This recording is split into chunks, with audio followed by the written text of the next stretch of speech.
یه سال یه ضربه سر موسی کولیبالی توی محوطه جریمه، درگیری در واقع برخوردی که پای موسی کولیبالی با سر شجاع خلیلزاده داشت. این لحظه است که او خیلی بد زد موسی کولیبالی، خورد به سر، دقیقا برخورد ایجاد شد به سر شجاع خلیلزاده.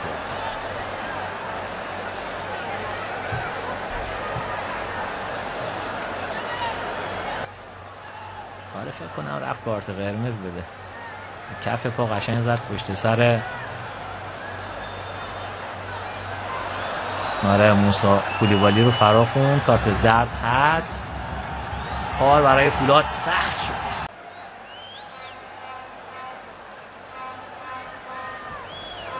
این لحظه است که او خیلی بد زد موسی کولیبالی، خورد به سر، دقیقا برخورد ایجاد شد به سر شجاع خلیلزاده.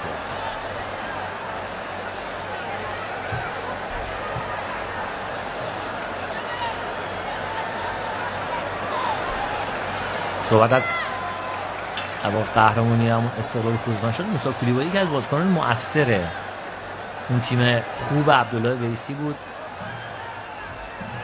که تمام فاکتورهای لازم برای قهرمانی داشت، مثل تراکتور این فصل. یه دروازه‌بان خوب، در واقع یه خط دفاعی مطمئن و یک خط حمله برنده.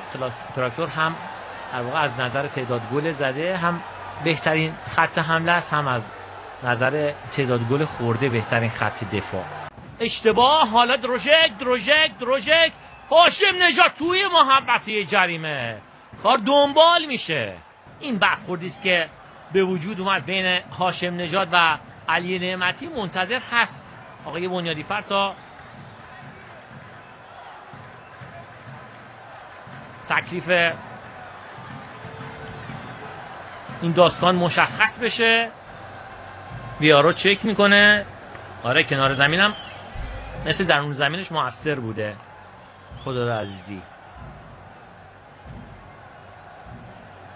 فعلا که تصویری نداره مود بنیادیفر، با تا بتونه تصویر رو ببینه مود بنیادیفر، تا فیش وی آر در واقع وصل بشه. احتمالا هم مشکل فیش بوده، چون تصاویر مشکل حل نشده فکر کنم. آقای بنیادیفر دیگه میخواد برگرده به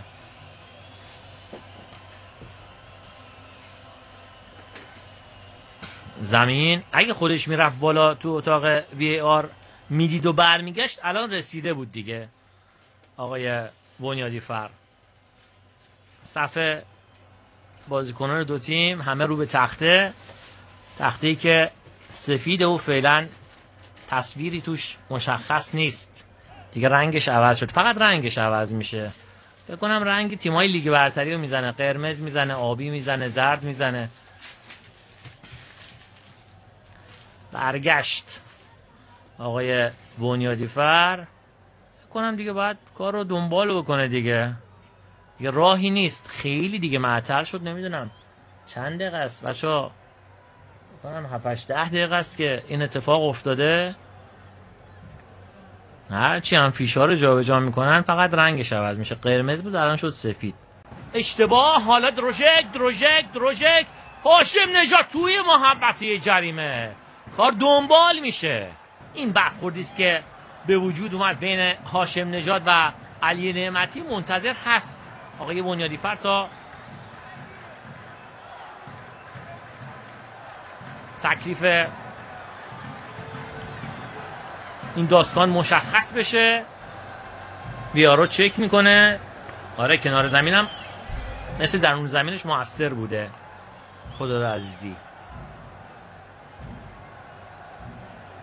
فعلا که تصویری نداره مود بنیادیفر، با تا بتونه تصویر رو ببینه مود بنیادیفر، تا فیش وی آر در واقع وصل بشه. احتمالا هم مشکل فیش بوده، چون تصاویر خدا به گرمای حواس که عادت داریم شما. من بودم اینجا یه به گرمای مشهد هوا چطوره؟ هوا عالی. حواستون هست جان؟ حواستون هست بودن چیکار می‌کنن؟ چون کنن؟ آقا خدا با خاطره بعد از اهواز رفتی. من خاطر خوب رفتم از اهواز. اهوازی که شما رو دوست دارم. من اون سال اومدم که سرقه هوا داشت میافتاد. موند الحمدلله. با خاطره بعد رفتی میگه آدمه دیگه. نه من استفاده دادم رفتم چون آقای شفیع‌زاده اینو پول ندادن. اون موقع واقعا فوتبال انقدر پول نبود دیگه. استفاده دادم رفتم خیلی خاطره بدی نبود چون به خاطر بچه‌ها من رفتم. بچه‌هایی که واقعا پولشون رو نگرفته. اوکی مرسی. مرسی. شما برم شهر بسیار خوب. مهمون نوازای خوب. ان شاءالله خیر. مرسی. آقا اومدین ازتون استقبال خوبی هم کردن از هوادارات مخصوصا. خوشبختانه برای اولین بار یه اتفاقی توی اهواز افتاد که امیدوارم این ادامه دار باشه تو اهواز. بفرمایید.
هزار تا بطری زدید فوش خواهر و مادرمونو دادید بار سنگ زدیدمون اینو آخرشه برای چرا میدین اینا اینجا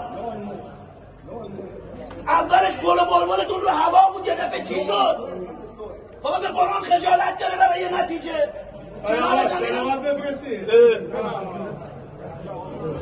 خجالت بکشید بابا چه گناهی داریم قهرمان داریم میشیم داریم میبریم جان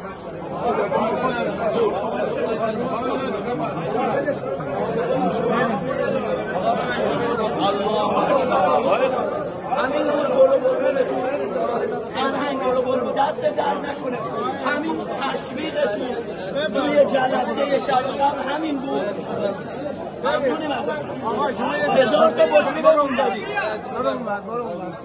آیا اشترامان تو همه شهرها جان؟ آقای خبیری الان صحبت کنیم تو همه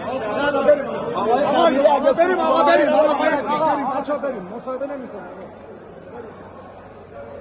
آقا همین الان یه خبر اومد که شما محروم شدین. خب برای چی؟ برای چی دلیل؟ اینو بعدم محروم کننده بپرسین. این خبر رو بخونم خدمت شما عرض کنم که این خبر یه لحظه خبر مال کجاست؟ کمیته انضباطی آقای خداداد عزیزی و آقای خبیری رو تا اطلاع ثانوی محروم کرد. آقای خبیری به من چه ربطی داره الان؟ خب نه کمیته انضباطی شما و ایشون رو محروم کرده. میخوام بگم شما دلیلش آره همون کنار خط اتفاقی افتاده؟ نه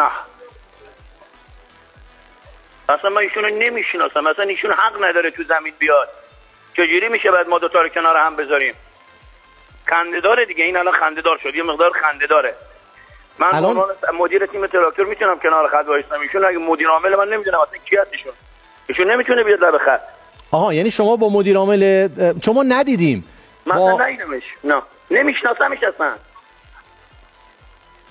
مدیر عامل فولادن دیگه خب مدیر عامل فولاد نمیشناسم من باید مدیر عامل فولاد بشناسم گل محمدی اختلاف نظرتون و جر و بحثتون سر چی بود؟ ببینید کمک داور چهارم با آقای موعود بنیادیفر بعد گل دوم ما اعلام کرد که اسکور رو به نیمکت فولاد خوشحالی کرده و خوشحالیش تحریک کننده بوده. یعنی زمان بدنشون بوده دستاشون رو مثلا به سمت نیمکت فولاد. آره که آقای بنیادیفر بهش اخطار داد. خب به آقای اسکوچیچ. خب من دیدم حمید مطهری ناراحته، رفتم سمت حمید. خب حمید خودش میتونه شهادت بده دیگه. رفتم پیش حمید مطهری و گفتم حمید جان ببخشید من از عذرخواهی میکنم اگر اسکوچیچ واقعا حرکتی انجام داده به طرف نیمکت شما من عذرخواهی میکنم، در حالی که میگه من انجام ندادم. حمید گفت نه آقا انجام داده. گفتم آقا من عذرخواهی میکنم، من معذرت میخوام، تا روی نیمکتم حمیدو بردم. بعد از حمید اومدم که من یا عذرخواهی کنم، من نباید عذرخواهی کنم، من کاری نکردم عذرخواهی کنم، من از طرف اسکوچیچ اومدم عذرخواهی کنم، از طرف باشگاه تراکتور، از طرف نیمکت تراکتور. اگر این اتفاق اسکوچیچ افتاده که اومدم از یا عذرخواهی کنم، گفتم یا جان ببخشید دستش بلند کرد گفت برو ببینیم بابا. منم جوابشو دادم دیگه، جواب برو ببینیم باباشو دادم. من اومده بودم برای عذرخواهی، وقتی ایشون متوجه نمیشه دیگه مشکل خودشه. حالا اینی که آقای مدیر عامل میاد اظهار نظر میکنه، من فکر کنم اصلا در حد و قواره نیست راجع به من حرف بزنه، اون اصلا اون نیست، اصلا به حساب نمیاد. تو زمین اصلا من ایشون حرف نزدم، اصلا با اون حرفی ندارم من با اون. نه خب میخوام ببینم الان دلیل دلخوری شما به عنوان مهمان اینقدر حساس شدین چیه پس؟ از چی؟ از اینکه آقای مدیر عامل فولاد خودشان خبری اومدن تو زمین. ناراحت شدم اومده تو زمین. خب اومده من ناراحت نیستم. الان شما داری میگی منو محروم کردن، میگم برای چی؟ شما میگید وقتی اومد گفتم چرا اومد تو زمین، مدیر عامل جاش تو زمین. آقا عالمام سعید مظفری اومد، خب آقای ناظر گفت آقای مظفری بره بیرون. گفتم اون آقا کچلواریه کیه کنار نیمکتشون؟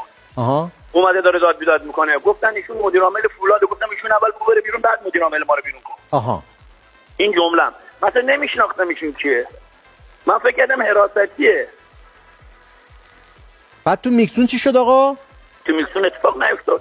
یه آقای اومده بود، ببین همه جای این ابد جان. نه میخوام ببینم ناراحت بودید از چیزی های خدا عزیزی؟ بابا یه نفر اومده تو راه رو بغل رختکن ما خط نشون میکشه که ما داریم براتون، من دارم براتون. بعد دارم به نیروی انتظامی میگم، به یگان ویژه میگم آقا این دم در رختکن ما هم داره به ما توهین میکنیم. بس دیگه. حتی گفتین شما استقبال نه به اون استقبال خوبتون نه به این بدرقه بدتون. شب قبل از بازی در جلسه بازی دوستان فولاد داره، کل ورزش حراست داره، کل ورزش فولاد، باشگاه فولاد، یگان ویژه، نیروی انتظامی، بسیار صحبت‌های قشنگی شد. قرار شد آقا این بدعت رو بذارن به جایی که به علیرضا بن‌رحمن به عنوان گلر تیم ملی فوش بدن تشویقش کنن. اول بازی همین اتفاق افتاد. گفتن به جایی که دلار بزنیم آقا به سر علی بن‌رحمن گل بهش بدیم. این اتفاق افتاد. استقبال به این خوبی، همه چی خوب. آقا از دقیقه من نمیدونم چند چی شد یه دفعه. من فکر کنم از وقتی VAR، البته که آقای دانیال مرادی رئیس محترم دپارتمان داوری گفتن آقا نوسان برق باعث شد که VAR قطع بشه 20 خورده دقیقه. میخوام بگم شما که نزدیک بودید متوجه شدین داستان قطعی چی بود؟ آقا ببینید دوستان میگن که من اون بغل نمیدونم حاشیه درست میکنم مغلطه کردم. آقا وار دقیقاً زمانی که ما یکیچ جلوییم، از زمانی که یکی جلو افتادیم بطریا و سنگا به تو زمین پرتاب خب شروع کردن به پرتاب بطری و سنگ. بعد موقعی که ما یکی جلو افتادیم، چون ما اول نیمه دوم زدیم، بطریا هنوز هست، فیلمش هم هست دیگه، من نیازی نیست بگم. همینجوری لیزر، جالب لیزر تو صورت من میندازن انگار من گلرم. اما رفتم گفتم آقا لیزر تو صورت منه، الان پیداش میکنیم. حالا دوستانم هماهنگ کردن 4-5 تاشون پیدا کردن، لیزریا رو گرفتن، کار ندارن. بعد 1-0 اون صحنه پنالتی که رفت وار، جالبه که تا پنالتی رفت وار تو گوش آقای بنیادی فر گفتن که رفته وار بیاد چک کنه، تا اومد قطع شد وار. آقا من نمیگم عمدی بوده، ما گفتیم آقا صبر کنید تا بیاد. یه 20 دقیقه وایستادن هیچی نیومد.